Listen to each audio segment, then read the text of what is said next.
welcome to another special edition of State Champs Hang Time. We had a podcast that we aired yesterday that talked about everything happening in boys basketball. Of course, the district surprises and what was going on in regionals, kind of a preview of what was going to happen for the regional finals. Right. So we are back, and we want to give our love to the girls and talk about what is going on in the state semifinals, which are now set. And this year will be happening at Calvin College. So we have got Scott Burnstein, Jeff Dullack, and Tom Markowski. And I promise you, he is neither in the North Pole, nor is he on the tarmac at Metro or on an Air Force base somewhere. We just, are. It's just the magic of Wi-Fi and internet that you may hear some sounds, and I promise you, it is not a celestial force either. That is probably. But the important thing is we can hear Tom. So first off, Tom, how you doing? Doing great. All right. Waiting for the semis and finals, and anxious to see the boys next week as well. Absolutely. So, well, let's get right into it, and let's talk about, maybe we'll do it by class. Yeah. I've seen more girls basketball in the last 2 weeks than I've seen all year. Yes, Scott was excited to be a part of this particular podcast because he feels he's schooled up now. Yeah, I mean, it's been exciting. Scott, who's the best team you've seen? Well, the last week. I really like what I saw from Saginaw Heritage yesterday. Yeah. Oh man, I didn't expect them to put the pounding on Clarkston like they did. I mean, I expected Heritage to win the game. I thought Clarkston could have played with them, but a 70-25 final was. I think that was one of the more surprising scores. Yeah, it's unbelievable. Tom and I actually were at the Country Day Saginaw Heritage game not too long ago, and I had not seen either team. I was we're all expecting Country Day to kind of roll through here. Yeah. I'm assuming, I have not checked, I'm assuming they won last night, right? They got Tom Markowski's pick and made him pay for it. Freeland went down in a burst of flame. Okay. Right. But they made a push there in the second half. Yeah, Freeland Country Day had to pull away there in the fourth quarter. Okay. All right. Well, the important thing is, again, we were, I was really there I thought we were going to see a really, really solid game. Really, Saginaw Heritage controlled it, owned it pretty much throughout. They are a machine. The whole game. Yeah, and not only that, last week we had them taking on Flint Carmen Ainsworth. We're like, well, let's for sure get that game on state champs because I think Ainsworth had like 22 wins or something on the season. Looked like they were strong. And I tell you, they won by 23. Yeah. So it looks like Heritage is the real deal. Clarkson's got.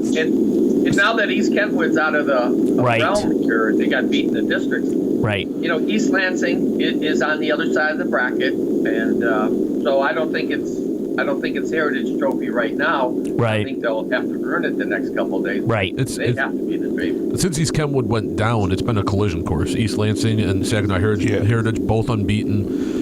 And, this is kind of what we signed up for, a lot like what I think a lot of us are hoping for in the boys basketball Class A, Skyline and Clarkston. Well, I'll tell you, I really can't remember. It seems like, again, really some great matchups are building towards the Final Four. We're gonna see it here in girls, and I think we're going to really see it in the guys, and that's good for the game. But for Heritage to have their way with a Clarkston team that's got three girls that will probably play in college, Kayla... Lugenbach is headed to Oakland University, and she's just, a very diverse talent, and she's really expanded her skill set this last couple of years. In her first couple of years in high school, she was more of just a post threat. Now she can step outside, she can hit the three, she can handle the ball at the top of the post, and she's a great passer. Then you add Madison Beck and Molly Nicholson in that front court. That's one of the better front courts that I've seen in the last couple of years, and for Heritage to just have their way with them, just manhandle Clarkson in that front court, just speaks to the level of execution that Heritage is displaying right now. From Pointe North, and he was asking me about Heritage, and I told him how good they are. Yeah. They're very well rounded. They're balanced. They got a post player. They got a shooter. They got a player, Mo Joyner, that can do just about everything. Yeah. And what we ended our conversation in is that 10, 15 years ago, there were more teams like Heritage around the state. Yep. Now there's just a few that are that good or that well-rounded. Right. And we've discussed before that girls basketball and I know Scott would agree with this, in Oakland County has really declined in the last dozen years, but I think it's statewide. Yeah. Well, for Heritage, that team takes on the image of Mo Joyner, and the way Mo Joyner plays translates to all of her teammates. Agreed. And she's got such a motor and such a high basketball IQ, in addition to the natural talent. Yeah, good. I mean, good guard play. Yeah. Obviously, they got some wings that can shoot threes, and if they get hot, you've got to come out there to guard them. And then they've got some presence inside that can muscle it up to the game. Really good post play. Yeah, He's only a junior. Yeah. So now I apologize not having my notes in front of me that are updated because there's just through quarters. So who will Heritage play? King? Grosse Pointe North. North took out King last night. I was at the game last night. It was funny. Grosse Pointe North's coach, Gary Bennett, said all season long he's told his team that they're not a top 10 team. They're not an elite team, and they're a team that he hadn't started believing in. They're going to Calvin College. They might not be an elite team, but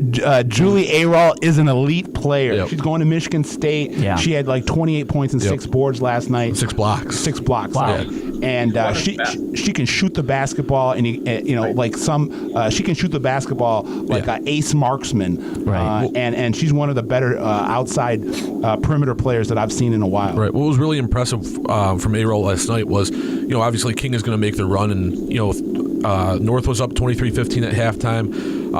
Not long into the third quarter, King cut it down to 29-27, and Arall took over, scored 9 straight points, and Grosse Pointe North, built that lead back up. First time to the Final Four since 2010. Yep. And then you go back and you look at in the closing seconds, King's Deljanae Williams had a chance to tie the game with a 3 at the buzzer, and Arall came out of nowhere, blocked it out of bounds. She's just the do everything. Very active. Yeah. Not someone who just settles for the outside shot, even though, like I said, she's one of the better perimeter guards. Right, but she has the size to be able to play in the post. I've seen in a while, but just someone who wants to get after it on both sides of the floor. I came away really impressed with Grosse Pointe North. Sometimes you with a team that I wasn't familiar with, you don't expect big things from. I kind of just walked in assuming King would end up winning, and Grosse Pointe North. And one thing we should mention and send our regards to the King family. Yes. William Winfield, one of the true gentlemen of girls basketball, an icon world. The third. I think he's the third winningest coach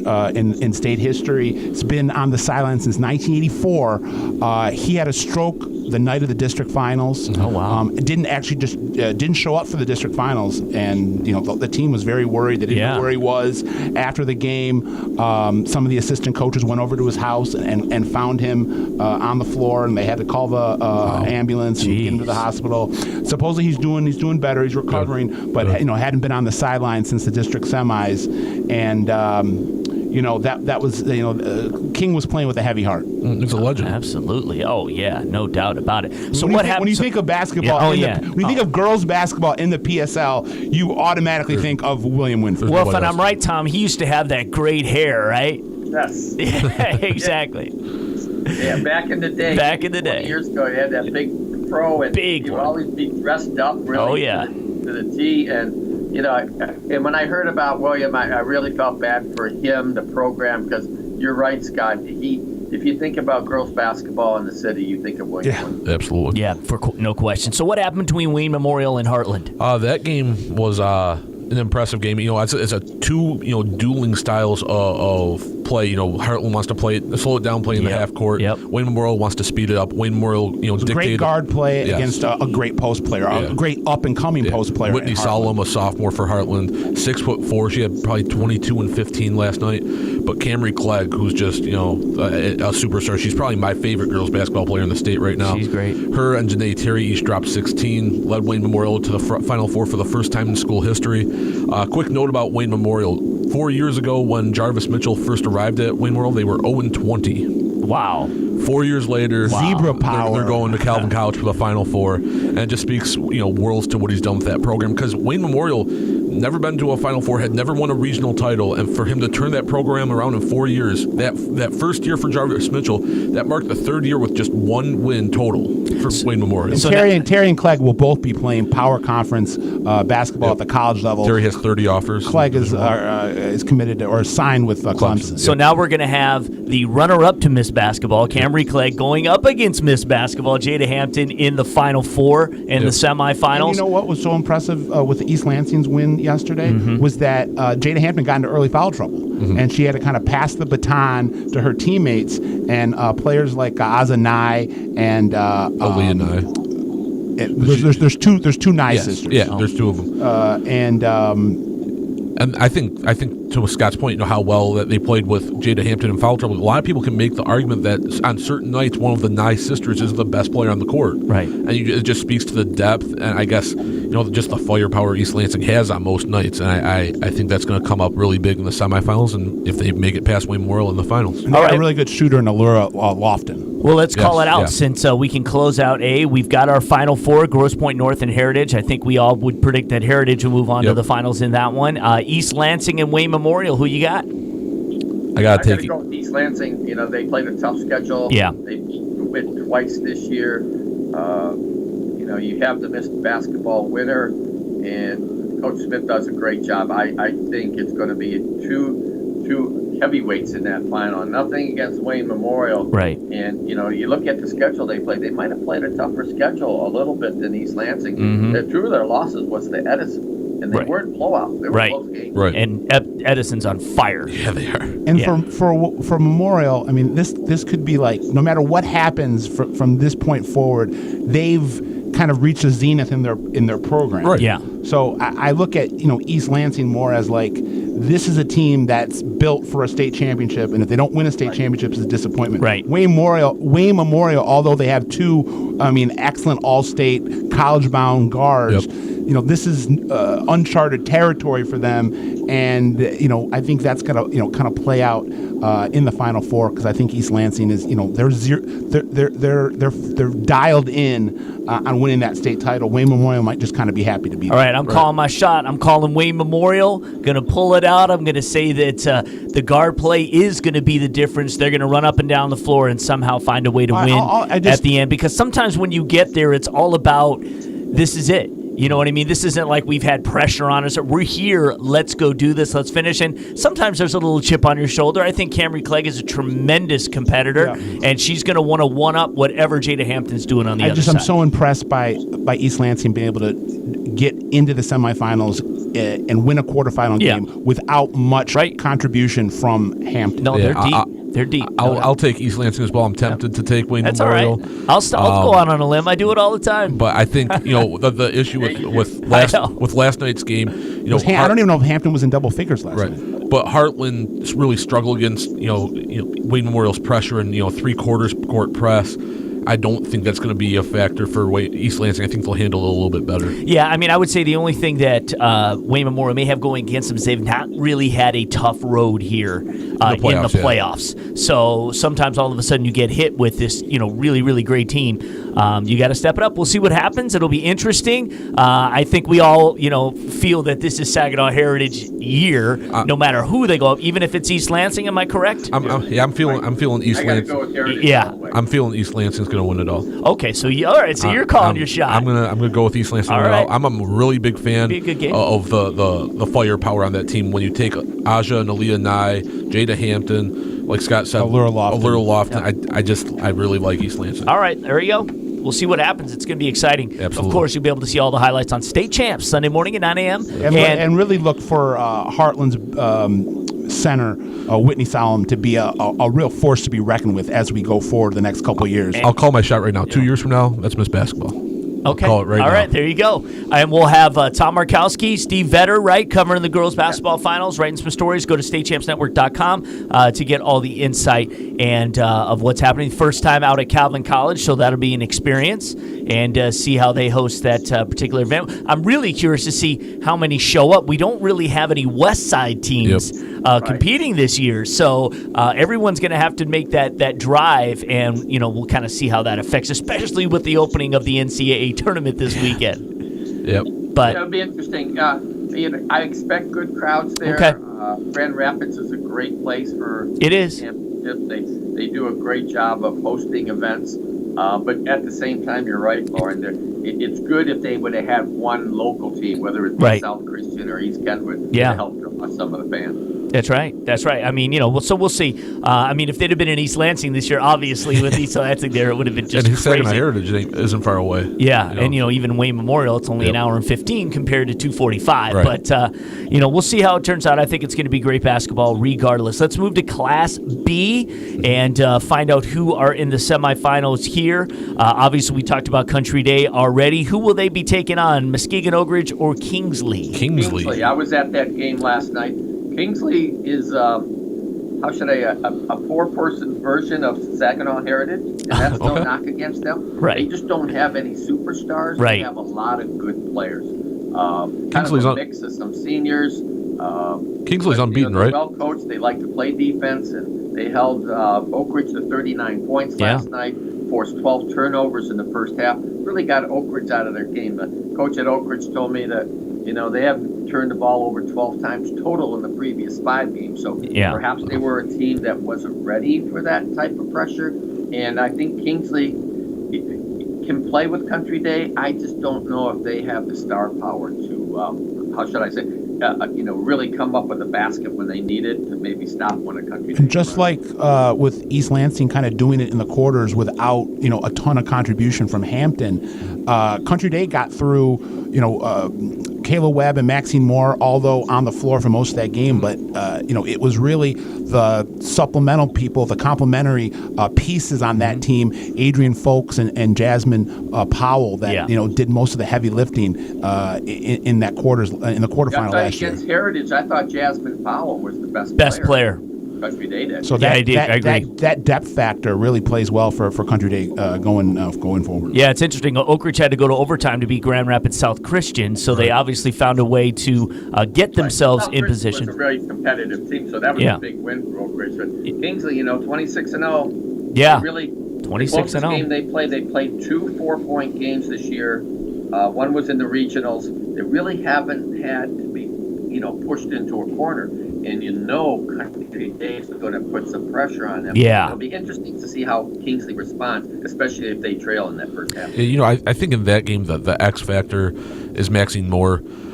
She's kind of been the unsung hero of the Country Day team for like the last 3 years now, the fourth year, because you look at, she's a player that, she wasn't the star that Destiny Pitts was. She wasn't, the star that Kayla Webb is, but she just gets the job done. She's kind of a guarantee for like 15 and 8 every night. And in the post the last couple of years, she was in the shadow of Tyler Bennett, who I believe is at Clemson now. Yep. And Maxine's, in her own right, is going to go play college basketball. She's going to play Division I basketball at Western Michigan. Yep. And, she's a bruiser. She's someone that wants to, real competitor.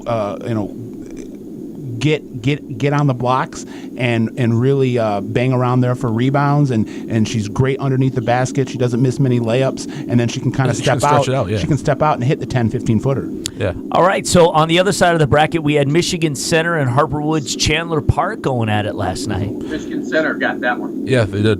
What was the score in that game? Score in that game, 63-49. Okay. Michigan Center. So Michigan Center, a team that has kind of been. They took care of Ida and New Boston Huron in the regionals, and then in the quarters now Chandler Park. What do we know about Michigan Center? Well, Michigan Center is in the past have been a Class C school, and just recently in the last few years they've moved up to Class B. And I always question that. I think it happened to Pittsburgh this year when they beat champs and they go to C. Lost early. Get beat in the district. Yeah. Congratulations to Michigan Center, but I'm not sure they're ready for this level of play. Right. So Hamilton and Jackson Northwest was the other matchup. Northwest won that. Yeah. Okay. And that was a tough game. Jackson Northwest has been tested all playoffs long. The regional semifinal, they beat Marshall 43-42. In the regional final, they beat Fowlerville by 5. And then they won last night by 7. So this is a team that's been tested. And Jackson Northwest, I had them 2 most of the year. Yep. And I ended up at number 2. And I had them. And I kept them there even though they had a loss. Kingsley doesn't have a loss. I just think Jackson Northwest plays a real tough schedule. Yeah. You just mentioned the teams they played in the tournament. Marshall, even though they were down this year, they're a young team, and they got better and better as the year goes on. Watch out for Marshall next year. For Michigan Sal Conkel's a great coach. For Michigan Center, though, they have a primetime player in Mason Shannon. She had 26 last night. So, anytime you got a player that at that caliber that can go for 25, 30 points in a game, it's wide open. Right. All right, so let's call our matchups. Who we think is going to get through the semifinals and who will get to the finals. Country Day. Got to go with Northwest in that one semi. Yeah. I agree. I really think the way Country Day's playing now, I think, Lauren, when we saw Country Day against Heritage, we saw Country Day in a funk. Yes. Yep. And since that time, they have risen themselves out of that funk. We're credit to the coaching staff because they did not play well that day. Right. And since that game, they have played well. So I'd be surprised if Country Day does not win the state title. Right. So I concur. Yeah, I'm right on board with everything Tom just said. Jackson Northwest and Country Day. And with our documentary we are doing on Frank Orlando, the Legends series, it will be a fitting tribute to see him get another state title. I don't think he's done yet either. I think he's still got in his mind that he's going to come back next year. And Jasmine Powell and Max. Yeah, he is having fun. I think he's enjoying it. And he's actually doing well. He had a little bit of a stroke and an issue that we've talked about, and he laughs about it. I mean, he's kind of like, all of a sudden, my heartbeat or whatever was, extremely low, and they're like, you got to go to the doctor right now. And anyway, he's handling it in stride and always a great attitude, and he's those players love Frank. Yeah. Last year Destiny They live for Frank Orlando. Last year's state championship wasn't for Country Day or any of their players. That was for Coach Orlando. They love Frank. It's a phrase that sometimes gets overused, but that is a family. And that is a basketball team that is a family. From Ariel Powers, who's gone on to greatness. What Pitts is doing is freshman of the year in the Big Ten. Kayla Webb has certainly got a huge upside. Go back to Amber Dean, who played with Ariel Powers, and then you have Madison Williams, who was McDonald's All-American. Right. A long shot for Miss Basketball next year is that Jasmine Powell. Yeah, I was going to say, to me, and to give a quick plug to my blog on statechampsnetwork.com, Bernie's Bites, in the next couple of days we're going to have something about, or that I'm going to write something about, or I'm in the process of writing right now, about underrated girls basketball players in the state, girls that maybe don't have all the scholarship offers, but that you need to know about. Yeah. And, Jasmine Powell is, at the top of that list. And then, Maxine Moore, who they call Maxie Buckets. Yeah, she's going to Western Michigan, and she's got a college scholarship, and she's headed to the Division I ranks. But, she really gets overlooked when you're talking about the best girls basketball players in the state. So when you got an underrated tandem in Moore and Powell, to augment what Kayla Webb does at the point, it's really yours to lose. Right. So as we go over to Class C, I think everyone was, hoping that we would get a DEPSA Arbor Prep matchup in the finals. So both those teams were able to win. Let's talk about the Final Four in Class C. I think what you can't overlook is Pewamo-Westphalia. Let's go back last year. They only lost by 2 points to Edison in the final. Here they are playing again in the semifinal. Right. And I agree, Lauren. I think once Edison lost to Arbor Prep, I think a lot of people says, well, what would happen if they played again? Yeah. And, it very well could happen, but I wouldn't sell Pewamo short on this. No. Undefeated, played well all season long. But that being said, Edison might be the best team in the state. Yeah. They very, very well could be, but the one thing you have to look at that kind of plays in Pewamo's favor is Pewamo-Westphalia has played in some close games in the playoffs. Edison has not. This team is blown by the competition, and to their credit, for that matter. It could be a factor, Jeff. Right. Yep. So if we're getting down to crunch time, fourth quarter comes, Edison is up 5, or it's a close game. Pewamo's been there. They've been through some of these battles. So it wouldn't surprise me if Pewamo knocks them off. On top of the fact that the motivation that they want retribution. Sure. Been there, done that. They've been there. They've gotten that close. They've smelled it. They want to close the deal. I think on the other side. What was the final between Arbor Prep and Schoolcraft? Arbor Prep beat Schoolcraft 61-55, so much closer. So good game. Schoolcraft was undefeated. That's what I was going to say. I was expecting Schoolcraft to be in that. It sounds like they were to the end. Maple City Glen Lake with a narrow win over St. Ignace. Yeah, that might have been the best C quarterfinal there. Yeah. That Glen Lake and St. Ignace. Look at the Glen Lake basketball. Boys and girls. Yeah. It's a two-headed monster in Glen Lake right now. Kind of DEPSA too. Yeah. right now. Yeah. You know, still hanging. We could have said that about Clarkson until yesterday. Yeah. So looks like then, Arbor Prep and Glen Lake. You think Glen Lake can? It's a tough game. I'm tempted to pick Glen Lake in that one, but Arbor Prep, much like Edison, plays a much tougher schedule than anybody last season. They're both independents. They schedule whoever they can get. They'll schedule A, B, C, whoever they can get. So I think because of that, it's not a big deal for those girls to play in this game. No, they got intimidated. Right. They play tough teams all season long. So I got to go with Arbor Prep and Edison to win, and Edison to win it all. They got a superstar too. Yep, Lasha Petrie. Lasha Petrie is going to Bradley, and someone you could have made a really strong argument that she should have been in the Miss Basketball finalists. Mm-hmm. And she might be playing with a little chip on her shoulder because she wasn't included in that group. Lasha? One of the best. Yes, she was. Lasha was one of the top 4. Yeah, she was. I was about to say, what? I'm in an my alternate lack universe. of girls basketball knowledge is starting to rear its head. Okay, I thought she got in. I didn't think she made the top 3. Yep, she did. They had 4. But well deserved too. You can debate that all night long or all day long. But I thought there should have been more candidates. But that's just I was talking. Definitely deserved to be. Well, obviously, if the girl from Williamson, if she hadn't got hurt, Maddie Waters, she would have been in that mix. There's no same question. Same with Kayla Bellis from Ithaca. From Ithaca, yeah. But I was talking to Matt Mowry, who very few people know Southeast Michigan girls basketball better than Matt. He said when he's seen Lasha play a couple times this year, and if he had to vote for Miss Basketball, he would have put it in for Lasha Petrie, which says a lot to the type of season. 3rd or 4th? I believe 4th. Yeah, I believe 4th. Okay. Well, let me change my argument. You can make a very strong argument that she could have been in that top 2. There you go. But I always believe in star power. So you look at Lasha Petrie, you look at Rakia Jackson for Detroit Edison, who could be Miss Basketball next year. Right. There's no question she's the front runner. Yeah, she has to be. Rakia Jackson and Julia Arol. Yeah, Julia Arol. That's a very good point. Right. All right.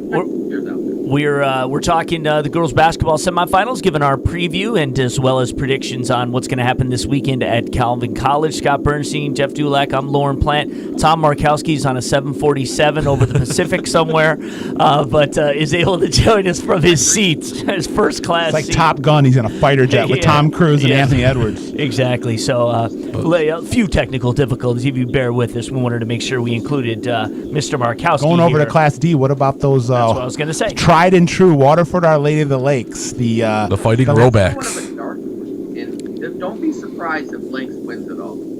Wow. They got a lot of familiar names. Tiffany Cenarius, whose brothers Devin and Clay were great football players. They also played on the basketball team that got to the Final Four.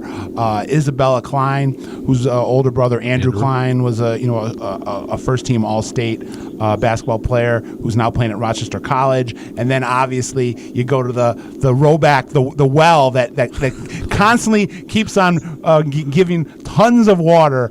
And the most recent rowback, Brooklyn Rowback, a freshman, playing really well, and her play is very reminiscent of the original, or I shouldn't say the original, the rowback that started the state championship, the string of state titles, Lauren. Yep. Yeah, like 10 years ago. Yeah, now. one thing you can always count on, Scott, is taxes in the rowback. Yes.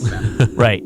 Well, you talk That's about taxes and rowback. Yeah, exactly. You talk about not being challenged in the playoffs. Kingston won 47-9 in the game before against Fulton. So obviously, sometimes you get into the next game and all of a sudden you're in it and you find yourself out of it real quick because you just haven't been challenged. And Kingston was number 2 in the state, and Waterford Our Lady Lakes just had their way with them. Yeah. What was the final score? A lot of teams are like that wherever they are. You have to play your league schedule. Yeah. And sometimes you just don't play a really great competition to get to, let's say a quarterfinal or regional final, wherever it may be, and you're not prepared for that. Lakes beat Kingston 42-28. Okay. It really wasn't that close. They had put 50+ in their games before, so they obviously have been doing a good scoring. How about Gaylord, St. Mary, and Chassell? Chassell comes out on top. Chassell whooped them. Yeah. Whooped them, huh? They got them by like 17. Yeah, 58-41. That one was held at the Sioux.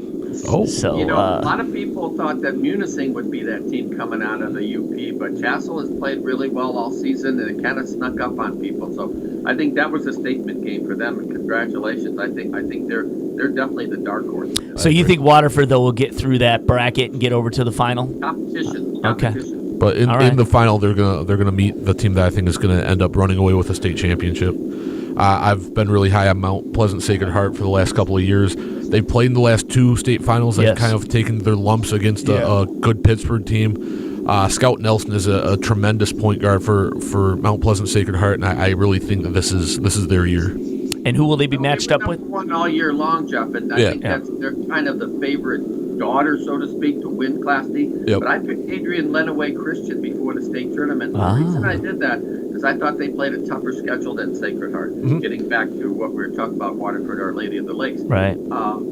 Sacred Heart did not play a tough schedule. And right. again, one of the best teams they play is within their league, and they just don't play a lot of good teams outside of their league. I think that comes to play tomorrow. I'm gonna stay with Lenawee Christian to win that game, but I'm not so sure they're gonna win the state title because I think Lakes. I don't know. I'm going to stay with Lenawee Christian because I picked them before the tournament. Well, but I'm not so sure. They're scoring a ton of points. I don't know how many they have. How many did they have last night? 60. They doubled up Athens, 62-31. Right, 69 the game before, 62 the game before that, and that was against Portland St. Patrick and Plymouth Christian. I mean, those are decent programs, and they're just lighting it up. So it sounds like it's going to be a track meet against Sacred Heart. Yeah. Sacred Heart likes to play defense. You look at their scores, what they give up. Yeah, not a lot. 20 points against Fruitport Calvary Christian, 33 against Bear Lake, and I don't know what they gave up last night. 24 against Tom's Town of Onekama. Right. The Fighting Markowskis. Yes, exactly. All right, so we're are we pretty? We're I think we're kind of split. Yeah, we're kind of split on this one. So what do you got, Scott? I'm going to go with Lakes. Okay. I think no matter who they play, whether it be Lenawee or Sacred Heart, I think they're going to win this. I think that that experience factor bodes so well. They're just it's like it doesn't seem like it's March if Waterford Our Lake's girls basketball team isn't playing for a state title. Right. And that's a credit to Steve Roback, who's been the architect of this run the last decade.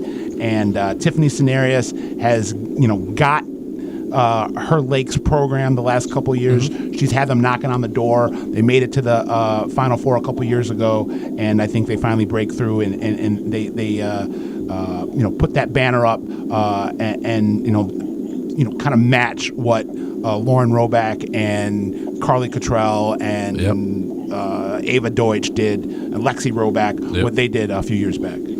All right, well, just real quick, because we kind of put it in the rundown, but I think we can just, we've talked about all the players already, is just with reference to Miss Basketball and Jaida Hampton getting that title this year? Well deserved. Well, I had her ranked in at number 3 in the preseason, so I'm not really totally surprised, especially when you look at the dynamics. And Jeff and I touched on this earlier when we were when it was announced that she won. You had 3 players from Southeast Michigan in that top 4. You got to include Ann Arbor Prep, obviously. Right. When you look at being in Southeast Michigan, I just think, and it's happened before. This is not something new. Is that you have a concentration of athletes in an area that they're going to split votes. Now look at the votes on Miss Basketball this year. It's very, very close. There was not a slam dunk. Right. The best player. And I'm not saying Jaida didn't deserve this. I'm just saying regionally there were more people in the Lansing area who were just concentrating on voting for Jaida. Southeast Michigan, they got split. Yeah, one of the things Dan Young talked about is how much her game improved this year. How she, had she was strong in many areas, except her shooting wasn't as good as her outside shooting. She was more of a slasher. Yeah, more of a slasher. And he said, and her free throws, he said, increased by 30% or 40% this year. So she became, a better player. And in a lot of the games that he had seen, and people who have talked about that Jaida Hampton was the best player on the floor. Lansing area is great for girls basketball. Oh, absolutely. No question that she played a lot of good teams, good competition. Yeah. Again, they're undefeated. I have no problem. And Wichita State's getting a gem. Yeah. I mean, she is like the prototypical wing and someone that can go inside and out, and with the improvement in her skill set, I think the sky's the limit for her at the college level. Go ahead. See, the way I look at Miss Basketball, I believe Jaida Hampton's very deserving, but when you have it set up kind of the way that that BCAM did for the voting, when I saw that list come out, my first thought was Jaida Hampton's going to win Miss Basketball, and it's kind of because you have such a concentrated, out of state. Everybody out of state was going to look at Jaida Hampton. Yeah. It's kind of like Jordan Walker last year. You had a lot of Southeast Michigan players last year. Jordan Walker out at Mona Shores had that West Side vote. Yeah. So the way I kind of look at what I'd like to see is just kind of sprinkle in, break it down maybe more by region. Every year you should have the best player in Grand Rapids that they think should be as a finalist for Miss Basketball, maybe further up north, just to kind of break it down, because when you have the voting style that they do, you're talking about you're splitting 3 players splitting with Southeast Michigan votes, and the rest of the player, and Jaida Hampton pretty much getting that out-of-state vote. Yeah. So it's kind of tipping the scales in one favor.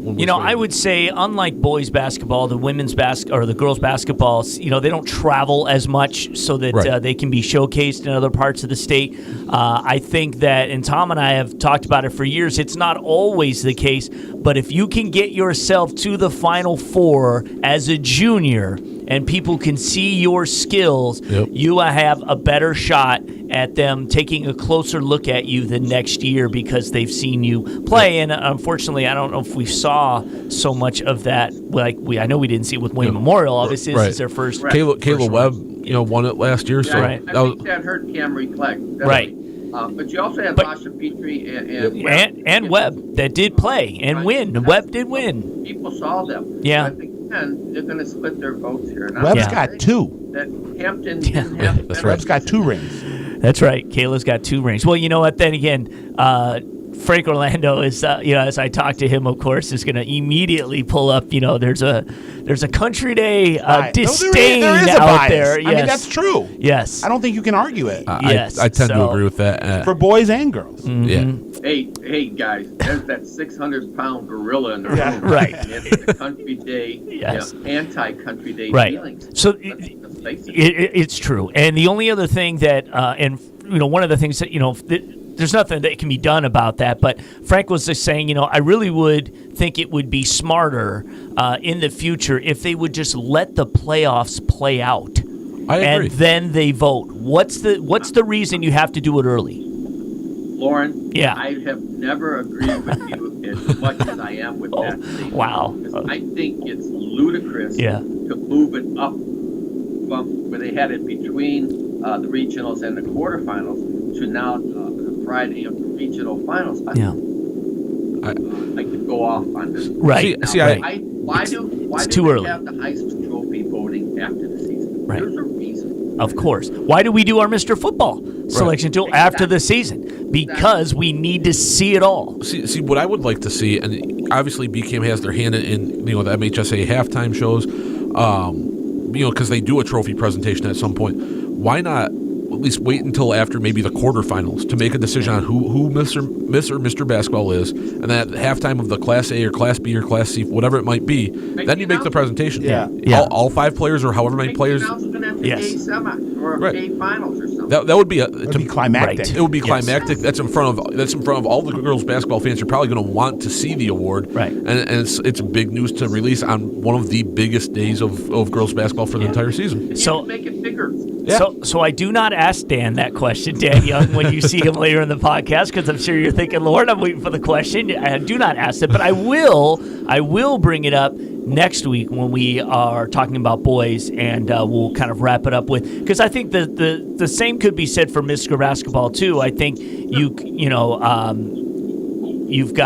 I think you could wait maybe till right after quarters. Right. If you want to have your trophy at the finals, which they do, instead voting ends this week. Yeah. So Monday, March 19th, they're going to hand out Mr. Basketball. So I'll kind of combo that. So one thing I did talk about with Dan, and that Dan is coming up next in the podcast, is we talked about the stars that our former high school stars that are now competing in the NCAA tournament. And it was kind of fun just to go for people who don't realize the guys that came from here who are competing, and it's not just Michigan State guys, although there are some of those. We talked about just, how neat it is that here they are competing on the big stage. E.C. Matthews out of Rhode Island, who played at Romulus High School. Yep. We followed him very closely in his career at Romulus. He could have been drafted. He was the best player in the state tournament his senior year. Yeah, he was, and he could have been drafted last year in the NBA. He's obviously had some injury issues, but again, back there had some wrist issues this year. I know he had some knee issues prior. Isaiah Livers at Michigan, of course, from KZoo Central, the reigning Mr. Basketball, has done great off the bench. Austin Davis, people don't realize from Michigan, went to Onstead. Yep. He has made some. What about Buffalo? Nate Oates, Nick Perkins. Yeah, I'm coming. I'm getting there. I'm giving you the whole. I'm giving you what I got. Then you can throw some more. Obviously, what Cassius Winston has done this year at Michigan State is truly unbelievable. Out of UD Jesuit, Xavier Tillman at Michigan State, out of Grand Rapids Christian. He was a man among boys in high school. He's a man among boys. He's doing better than I expected him to do in his freshman year. He is playing well. Miles Bridges, we forget, started in the state of Michigan at Flint Southwestern, and of course Wes Clark at Buffalo and Nick Perkins out of Wes Clark out of Romulus and Nick Perkins from Milan. Yep. That great Milan team at Buffalo, and obviously Nate Oates, the former both Wes and Nick won state titles. Yep. And Nate Oates is doing a great job at Buffalo. He really is. Matt Coach of the Year, and this is their second straight tournament berth. Time they've been in the NCAA since he's been there. Yeah, so so if you watch the NCAA tournament this week, and remember when you hear some names that there's some guys and Buffalo and West Arizona in the first round. Yes, West started at Missouri. Yes. Yeah. Yep, and then came over. I'm a big E.C. Matthews fan, so I may have picked Rhode Island to do some damage. All right. Well, they've played some big games this year, and if he's healthy, they've got a pretty good surrounding cast on that road. And it's cool to see schools like, Rhode Island, stuff like that. Right. The great thing about NCAA basketball, and it's going to get crazy. St. Patty's Day is Saturday, so it's going to be nuts in day 2 of the tournament. Yep. It's going to be interesting. And I will say this as we close it out. I think right now, just from our Mr. Basketball candidates alone, the talent right now that is coming out of this state to the next level, and many beyond, I am sure.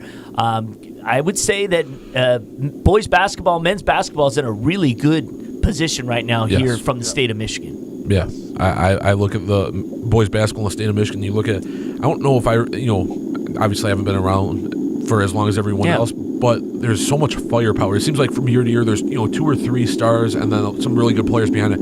I feel like we have 5, 6, 7, 8, 9, 10 stars. Yeah, maybe NBA stars. Right. And if Terry Armstrong and Dwayne Washington would have stayed, we'd be even stronger. Right. Julian Dozier. Getting Josh Jackson too. Yeah.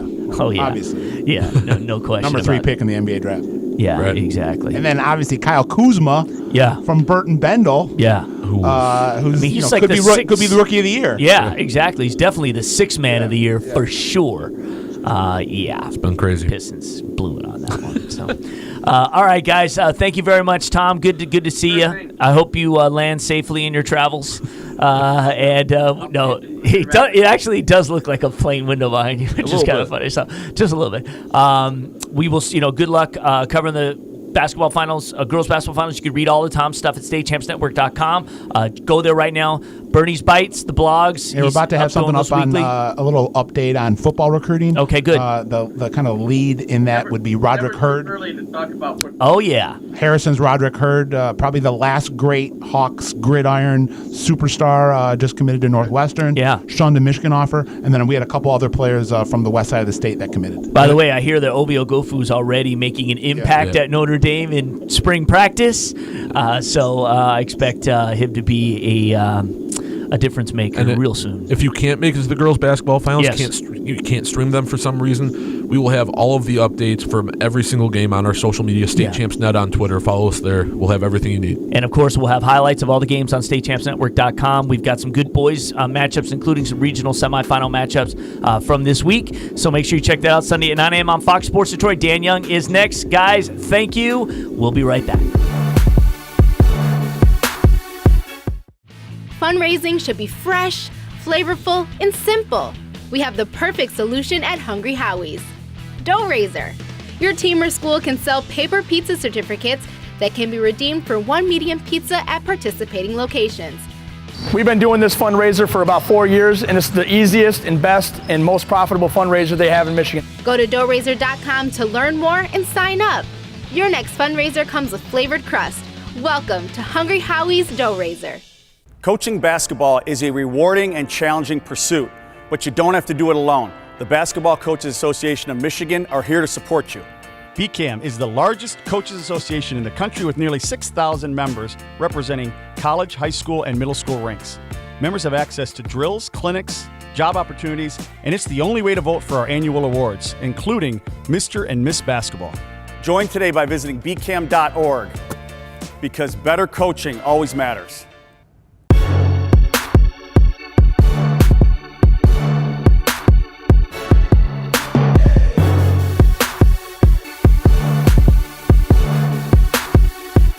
Have fun with a couple of things. Number one is that we've got the men's basketball NCAA tournament starting this week.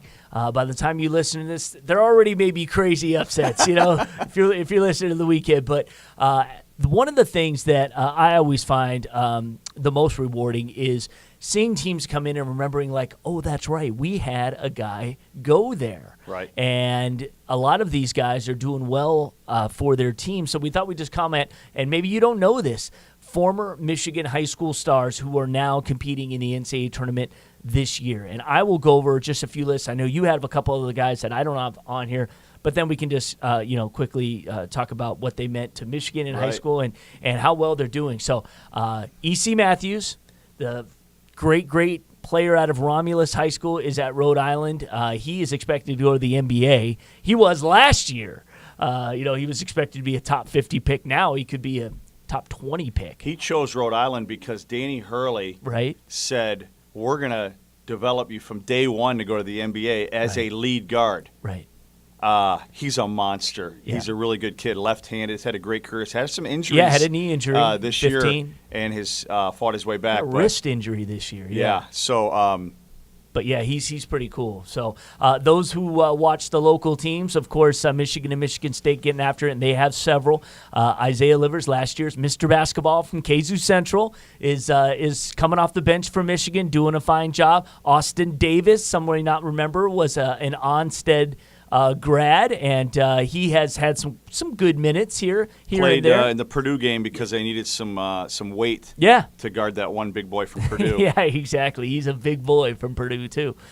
Cassius Winston, of course, I think has exceeded even his ceiling was so high already going in. Right. What he's been able to do so far, what he did at UD Jesuit was miraculous, and what he's doing at Michigan State, it's almost like Foster Lawyer's tracking like Cassius Winston, his incredible high school career, and now rolling into what will be a backcourt at MSU. Those two are standing room only, packed house, anywhere you go. Right.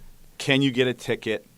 PT they just players. Are, and they draw Izzo down almost. If he has a chance, he tries to come down and see both, Cassius when he was in high school and in Foster. So they're both amazing. Yeah. Xavier Tillman is also at Michigan State from Grand Rapids Christian, who was a man among boys at Grand Rapids. He does not look like a freshman, does he?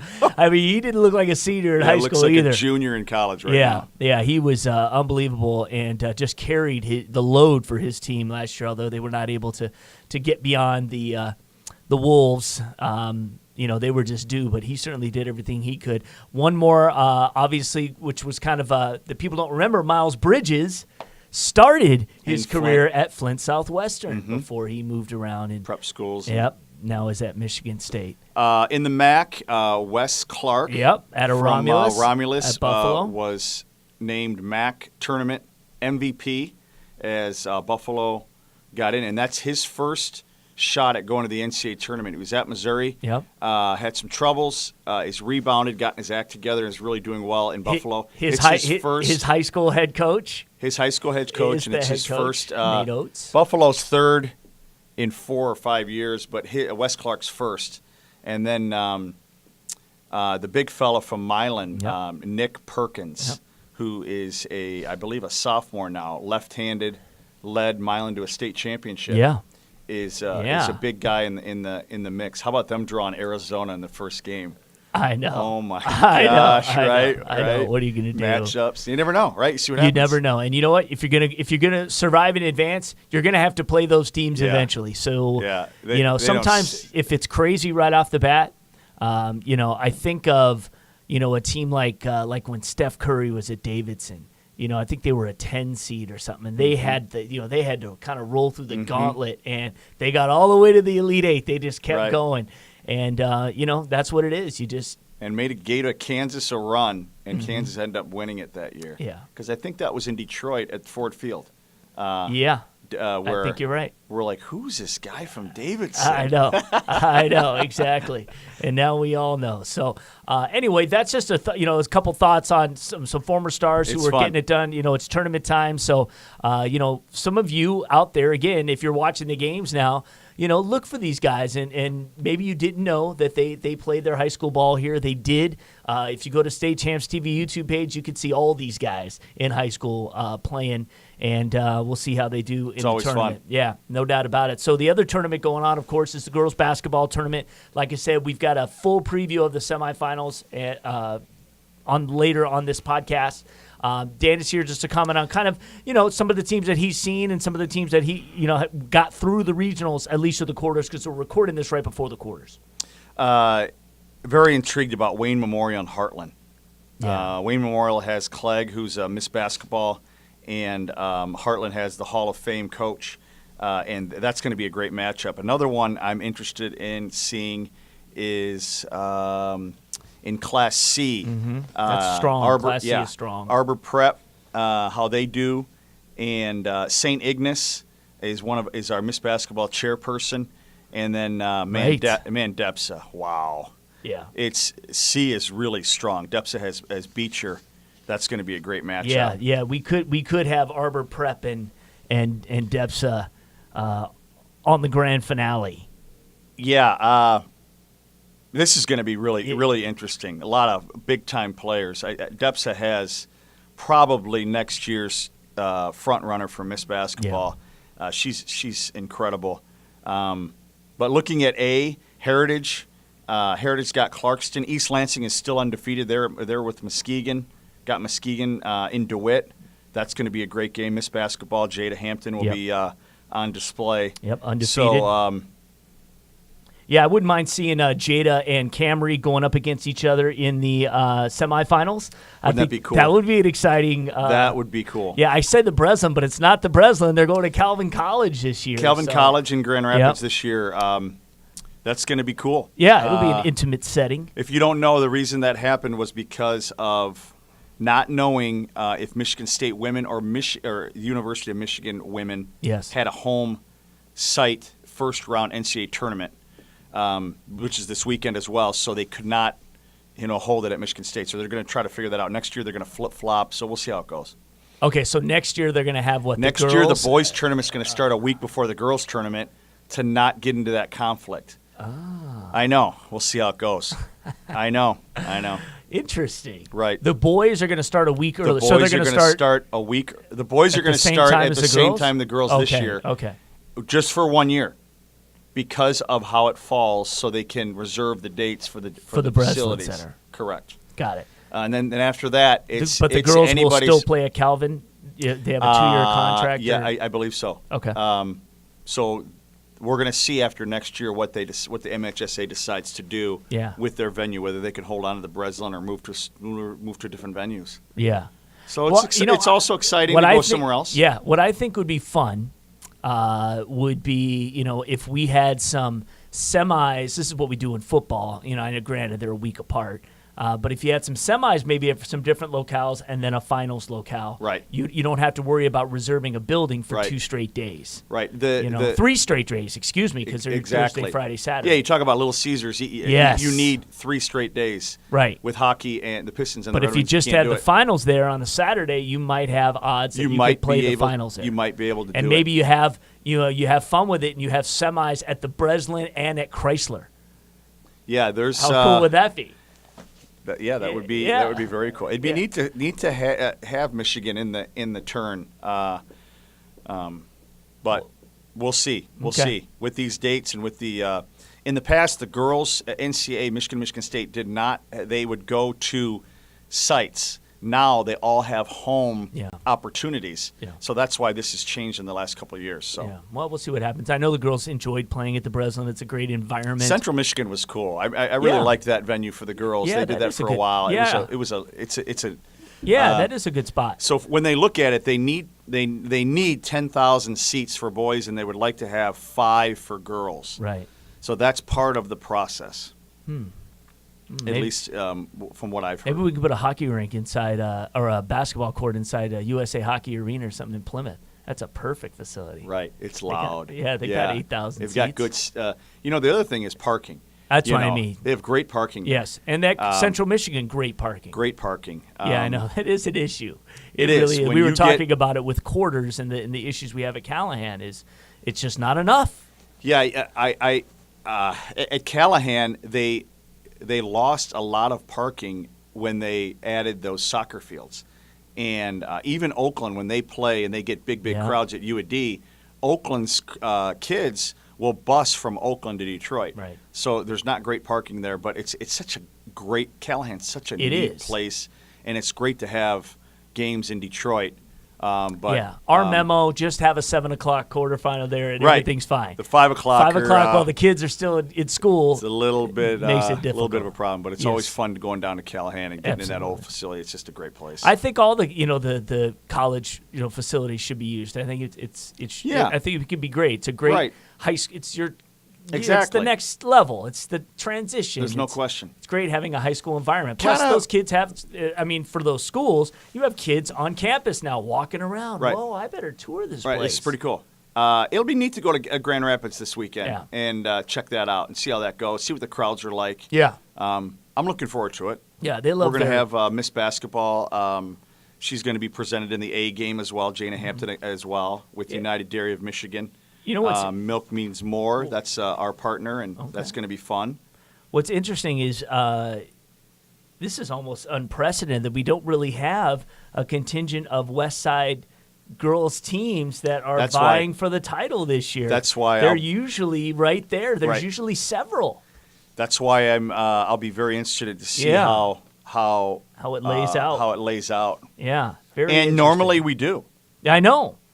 Obviously, you've still got some schools not too far away. Obviously, Muskegon is not too far, and some of these. Well, no, not really. That's about it. So anyway, interesting. One last thing. I know that we want to just finish up here with some BCAM business because I know that there are still nominations that need to get sent in and things of that nature. Yes, nominations are through April 1st, but for the player awards. For the player awards. So get your nominations in. We want to have as many nominations as we can for players. Also, coaches through your regional directors will be nominated here. And then in April, we get together, all our committees get together and hammer out everything for all the award winners. So March we moved all those back to April 1st because we felt that everybody's still, if you're still playing, even if you're getting all the way to the state championship, you still have a chance to get everybody in. So we want to have as many nominations as we can so we can honor all the best coaches, players, and teams, as well as academic. And then how do you distribute those awards? So once they are, once the committees meet and they go through, then they will be. Some are mailed, some are emailed. We've got a lot of different ways of sending certificates that turn out just as well, and some will be awarded at a later date. So, all right, fantastic. Yeah, it's awesome. All right, so we're in crunch time now. The preview for girls basketball at Calvin College, the semis and finals, that's coming up next. I want to thank Dan, and I know that we're planning on doing a podcast out at the Breslin next week. So if we do not see Dan earlier in the week, we will see him at the end of the week because he will be there, and most likely we'll probably do something right around the end of the Class A game so we can get fresh reaction. And I'll tell you what, if things play out the way I think so, I'm not only going to have some great teams, we're going to have some great players.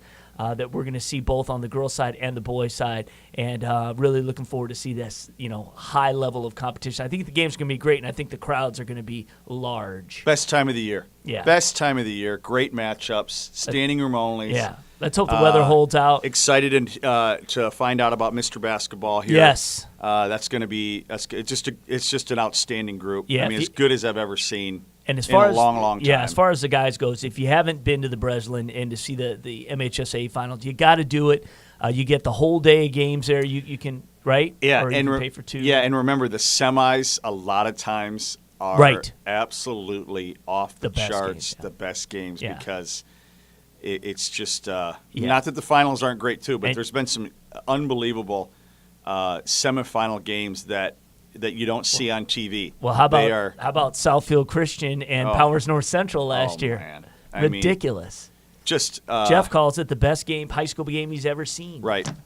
So come check it out. D. It's worth it. Exactly. Yeah, it's worth it. We're going to have great semifinals this year. So, yes, it's a Thursday and Friday, and then finals are all Saturday. Right. They're all televised, but your Thursday, Friday, those are not. Those are always fun. And you can watch them online. MHSA TV will have it online.